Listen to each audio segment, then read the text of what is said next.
Halo sahabat Indonesia, kita bertemu lagi dalam Opini Rudi dari Kanal TV Anak Bangsa. Sahabat Indonesia, kali ini saya agak serius berbicara. Saya mendengar ada beberapa orang atau kelompok yang menginginkan Muhammad Rizik Syihab dikeluarkan dari tahanan atau dibebaskan dari tahanan. Bagi saya ini sangat bahaya, ya. Jadi saya benar-benar mengharapkan aparat negara dalam ini kepolisian harus teguh, ya, jangan sampai tergoda atau terperdaya dengan omongan siapapun, baik politisi maupun kelompok-kelompok keagamaan yang lain. Karena saya tahu ini bukan murni suara dari rakyat, tapi suara kepentingan kelompok tertentu.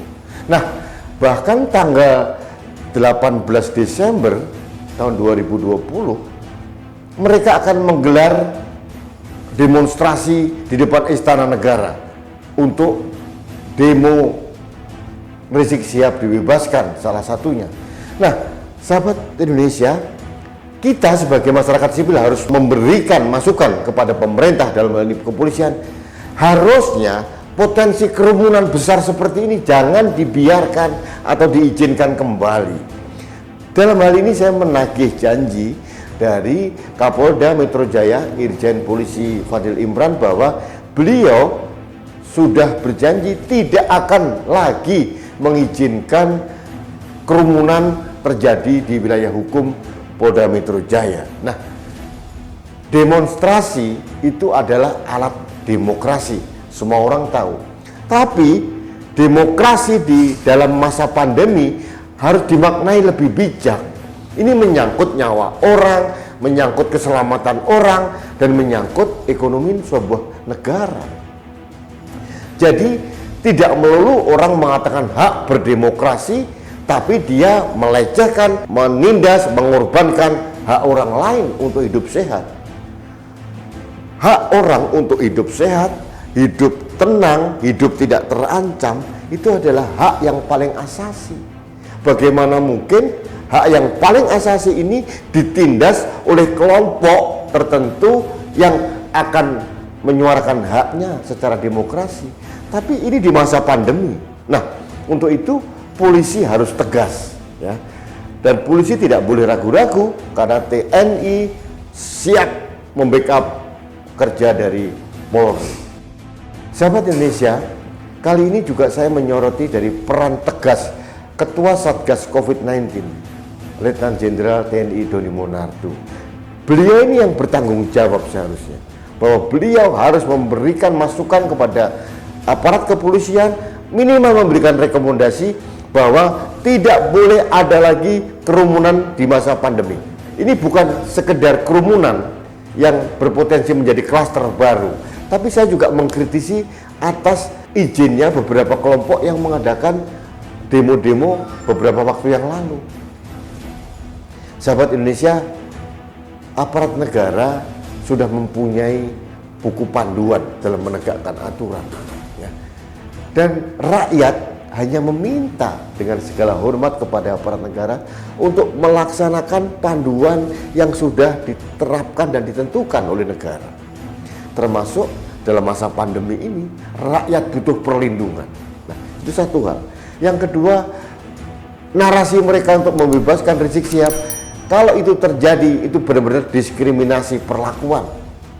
Rizik Syihab harus diperlakukan sama dengan siapapun orang di negeri ini. Dia tidak mempunyai keistimewaan apapun. Bahwa kalaupun dia dianggap bersalah, diproses secara hukum. Dan saya yakin dengan ditahannya Rizik Syihab, pasti Polri mempunyai alat bukti yang cukup kuat untuk mendukung hal itu. Nah, sahabat Indonesia, saya juga mengkritisi kelompok-kelompok yang mendukung Rizik Syihab, yang mengatasnamakan kelompok Islam.